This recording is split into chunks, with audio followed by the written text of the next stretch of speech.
Hello, hello, hello, sellers. I'm Kathy, and I love to be selling on eBay. Come on in, sellers. Let me know that you can hear me.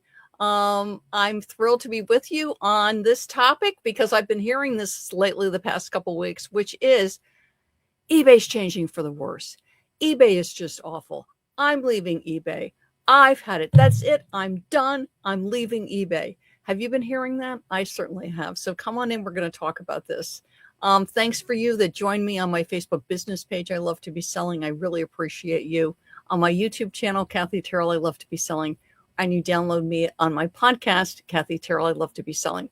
So I've been hearing this. Part of it is the change with promoted listings that happened January 13th, 2026. People are like, it's too expensive. I'm not going to sell on eBay anymore. That's it. Another thing that can happen, and this is what I want to dig into, which is, this is happening over and over again. eBay's not protecting me. I'm just done. I'm done with eBay, and I'm going to go sell on another platform. So this is my first thought is, first of all, there's a lot of platforms you can sell on. And if you feel that somewhere else is a better fit for you, I totally get that. I remember when Amazon first started FBA, you had a lot of eBay sellers flip over to Amazon because that sounded great. And what they discovered with FBA, and FBA is very successful for a lot of people, which is fulfillment by Amazon, is that you store your products with Amazon, they ship them. Is there storage fees, there's shipping fees? There are a lot of fees. So things can sound good, but then you need to do your homework and check the fees and the cost and also what kind of things sell. The other thing that can happen is, and people just go, that's it, I'm gone. Like, forget it, eBay. I'm not going to do this anymore. For instance, with promoted listings, that changes where the way they do the attribution on promoted listings general, which is the basic promoted listings, changed. Promoted listings is voluntary. It's not required. It's not like a final value fee. Final value fee, I have no choice. I have to pay it. Promoted listings is voluntary. So then I can take a look, which is what I did. I went through all my listings, all the categories that I sell in. I did the same thing for my clients, the same thing with my members, and then came up with different strategies customized for each person and each category, and have found sales have continued fine. And for most of the sellers that I work with, the fees actually went down. This is a killer for a lot of people. And this is one where I see a lot of people just going, that's it, I am out of here. So let's talk about this. And that is scammy buyers or very, very, very, very difficult buyers. So the first thing I want to say is to my new sellers, because sadly they're going to probably run into this. They can run into this, I should say, quickly on eBay. And this is true on all platforms, by the way, because I'll read similar comments for people that are selling on other platforms too. So first off, if you're new to selling on eBay, I encourage you to not sell high-end things right away. So don't sell things over $100 or over $200 or something that could be considered a luxury good. I would start with things that are more middle of the line, more like $30, $40, $50 items, more common sneakers or clothing or home decor items. I would not start with like designer wear, highly collectible things that are highly valuable. Start with more middle of the line, because as a newer seller, and by newer, I mean like under 100 feedback, you're getting your sea legs. eBay's getting to know you. You're getting to know eBay. You're getting to know the whole listing process, the return process, everything. So better not to start out of the gate, like for instance, with a Louis Vuitton handbag or a high-end collectible trading card. Start with more middle of the line. To my more experienced sellers, if all of a sudden you're running into difficulties where you feel like people are abusing the return process, you're getting a lot of people trying to get partial refunds, whatever thing is really sticking in your craw, is first of all, take a look at your listing. And I know this can be hard, especially when you're very experienced, because you're like, Kathy, I know how to do a listing. Like, I know how to do keywords and I know how to do a description and everything. Things can change. Even something just as simple. There was a collectible, was it a New York City mug? It was a collectible coffee mug. This is going back before COVID, and it was big. So it was like a 20-ounce mug. This was a big mug, and it had like, it was very decorative. So there was a lot of stuff on the outside of it. There was stuff on the handle. So when I packed it, bubble, bubble, bubble, and then bubble around all the decorative stuff, and then it was in a box. Did I box within a box? Yes, I did. I boxed within a box. Lots of air pillows and all that kind of thing, and shipped it. And this happened 2 times in a row where the people getting it and they submitted pictures. So, I mean, yes, it could be a mug they had in their house and they're swapping it out, but I didn't think so. Where the handle broke. And this had never happened. I mean, and I wrapped this thing.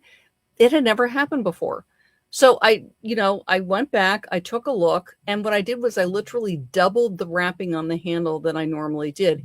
It increased the postage because it was heavier, but from then on it was fine. So sometimes, all of a sudden you're getting returns or all of a sudden you're getting damages for something that normally goes seamlessly.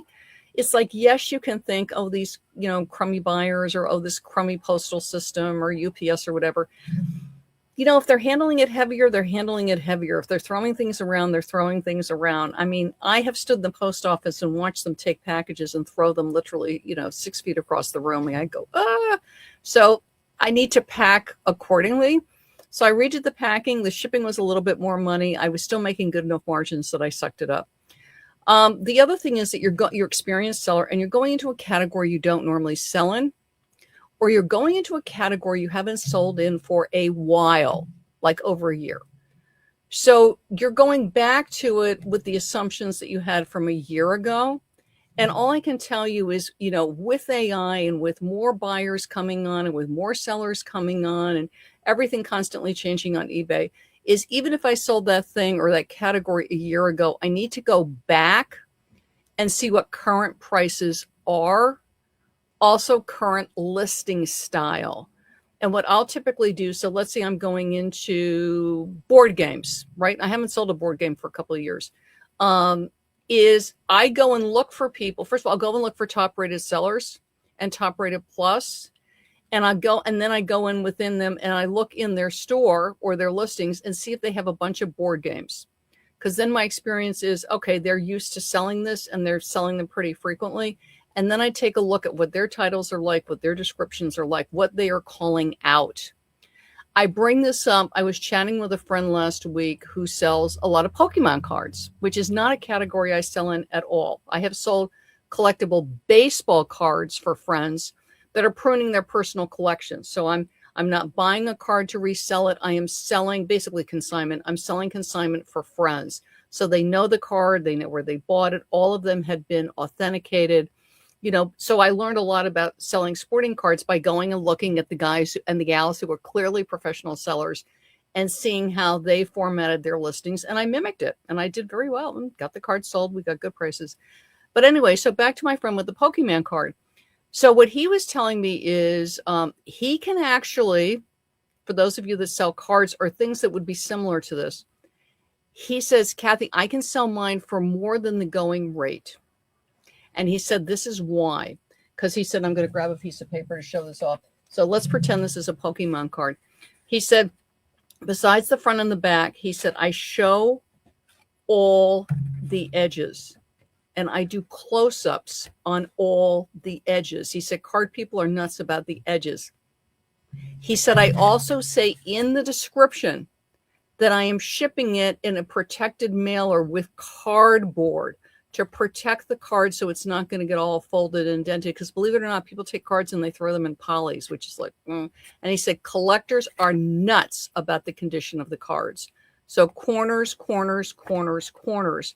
And that reminded me of, so let's say I'm very used to selling Pokemon cards. And let's say perhaps I'm used to selling sports trading cards. And maybe I'm used to selling men's t-shirts. And now I have decided to expand. Like a friend of mine is a big sneaker seller. And he said, Kathy, so what he did was, because he's selling sneakers and it's doing very well for him, but he wants to expand his inventory, the variety of his inventory. But he wants to appeal to people that are buying sneakers. I went smart. So what he's doing is he's adding athletic gear, athletic shorts, athletic shirts, other workout gear. Smart.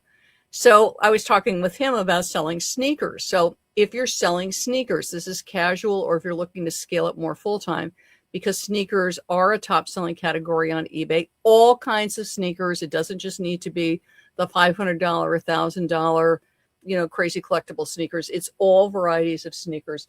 Is a big thing with sneakers, and I was going over this with my friend, is that you're going to, and this is true for all shoes, is that you're going to show all the angles. Because a lot of times I'll just see people, they'll do the picture of the shoe, right? But people want to see the sides.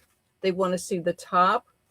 This is important, and this is true on heels, flats, everything, sneakers. They want to see the heels because they're looking to see if there's wear. And the big thing is they want to see the soles. And I usually do the pictures of the sneakers. I'll do them like this. I also usually clean them because that's going to get you a few more bucks. Like my friend with the Pokemon card showing all the corners, you know, a little bit of cleaning on the bottom, and my husband does them for me. And he loves Fantastic, and he loves scrubbers. So he'll use scrubbers and Fantastic and clean this all up so it looks gorgeous, and you get more money.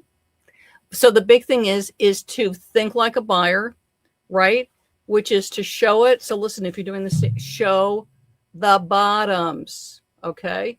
And the other thing, which is why people scream and they run because they feel like they're getting a scammy buyer or a difficult buyer, is because the seller didn't call out all the condition. They'll just say used, look at the pictures. No. Look at it. Is there scuffs on the toes? Call it out. And you can say, gently worn, look at pictures, signs of wear, including some scuffs, you know, throughout, right? Because this is like a moderate price. This is not a high-end designer. But for instance, I had a pair of really like stiletto heels, and there was clearly some marks on the heel, and I called them out. And not only that, in the description, I said, look in picture 4 for the condition on the heel. So with the sneakers, the shoes, the heels, everything, kids, everything, even if the soles are pristine, and even if it's new in box, yes, show the soles because it shows that it's pristine and new in box, okay? And why are we doing this? We're doing this to protect you so that you have wonderful, seamless transactions, so that you don't run into situations where you want to run screaming to the hills and say, that's it, I'm done. I don't want to sell on eBay anymore. The other thing, so like the soles and the bottoms on the shoes, the corners on the cards, and this is true with everything. You know, if there's a ding, if there's a mark, call it out, take pictures, put it in the condition notes. Same thing with the purses. Okay, Michael Kors purse is take a good look at the handles. Okay, this is going to be true on earrings too. Is there any sign of wear or tarnish? There are some signs of wear on this, so I would call it out, right?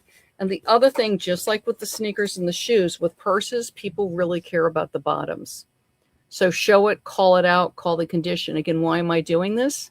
To keep my buyers happy, also to keep me happy. And then if somebody claims, you know, yada, I can say, it's in picture 4. I called it out in the description, okay? It helps you with item not as described cases. The other thing with the purses, this is also true with jackets with the pockets. Pull the pockets out and take a look at them. Look and see if there's any schmutz. And sometimes, you know, you can just take a nice clean cloth and clean it out, and that's going to take care of it. The condition matters. Use the condition notes. Call out all the imperfections. Take pictures. Something like the wear on the bottom, I would say somewhere to the bottom, look at picture 5, put it in the description. It's going to help you. Why? Because people want to run screaming to the hills. They think, the grass is also greener. Let me tell you, the other sites, they want you to call out the bottoms. They want you to call out the soles. They want you to call out the imperfections. And yes, even with new with box, that you're showing the soles of the item, you know, whatever it is, the top, you know, that you're showing it front and back. You're showing the designer label or the regular label, whatever it is, but call it out. This helps to keep the buyers happy. It keeps eBay happy. It keeps you happy. It keeps money in your pocket, and it keeps you from going, ah. And then when you do have a little bit of frustration, sometimes it can be, so they'll say, you know, there's a mark on the bottom, and you can say yes, and it's called out in the description, and it's in the condition notes. So that, and then I do take returns on everything, but I do buyer pays returns. So that'll take care of that. So for some reason they get it and they go, you know what, the mark was worse than they thought or whatever what they thought. Sure, send it back. No problem. They're going to pay for the return. And the other thing, this is fun. And my more experienced sellers, I'm sure, can relate to this. 99.999%. When you relist it, I'll actually typically relist it for a little more money, maybe $2 or $3 more, and I'll throw best offer on it. It'll sell in a matter of weeks or months, and it'll sell for more money than the first one, and the person will be deliriously happy. So if you are feeling like, you know, you want to pull your hair out, my new sellers, stick to the items that are a little less costly, a little less easier to list, maybe a few less imperfections in better shape when you're starting out. And then as you ramp and grow, you can add the more difficult items and you can add your higher ticket items. My more experienced sellers, even if you have sold in the category recently, go back and relook. I actually did this with a mug today. I was out looking and I came across this really cool mug that I had sold, gosh, maybe 4 years ago for really good money. And I grabbed it up and then I went, oops, I better do my research. The price has plummeted, has dropped $10 for the exact same mug. I guess people just aren't as into them anymore. I don't know. But I would actually have lost money if I bought it with the cost of shipping and everything. So you know what? I put the mug back and I passed. So even if we're all going to raise our hands on this one, right? Even if you've sold something recently, go and check the price, not what it's listed for. What is it going to sell for? And have they sold recently? Because that's going to help you pick. Call out the imperfections. Other platforms are great. Absolutely sell on other platforms when you're ready to do that. When you're new, I don't suggest it. I suggest learning one platform at a time and then expanding, because otherwise you're going to find yourself making errors, and we don't want to make errors. We want to get nice sales and have happy buyers. But as you master platforms, then move on. But really pay attention to the detail. If something like is consistently breaking some style of something, again, breathe and just sort of take a look at, okay, what is going on? Obviously, we don't control the USPS or FedEx or UPS. What can I do? Can I improve my packaging somehow to make it safer in transit? Or do I just want to not sell that item anymore? Because sometimes you might decide that, I'm just not going to sell this anymore. This isn't going to work for me anymore. Having the really good listings will help. It helps you to get the eyeballs. It helps you to get the sales in whatever category you are listing in, whether it's bags or sneakers or shoes or heels or board games or plushies, whatever wonderful items that you're selling. A really great listing, and that's the title, the pictures, what I talked about with condition notes. All of that is going to help you to get eyeballs on your item and to get the sales, which is what we all want. We're sellers. So you're going to hop over to my website. I have a great free guide for you. And you're going to get it. And I've put in a lot of great tips to help you so that your items really stand out. And it's eBay listings that sell. It is my gift to you. It is no cost. Grab it, use it, and that way you won't be ripping your hair out, screaming at the walls going, I just want to leave eBay. Oh, I've had enough of all of this. You're going to have wonderful listings and great sales. I'm Kathy. I love to be selling. Thanks so much for joining me, sellers.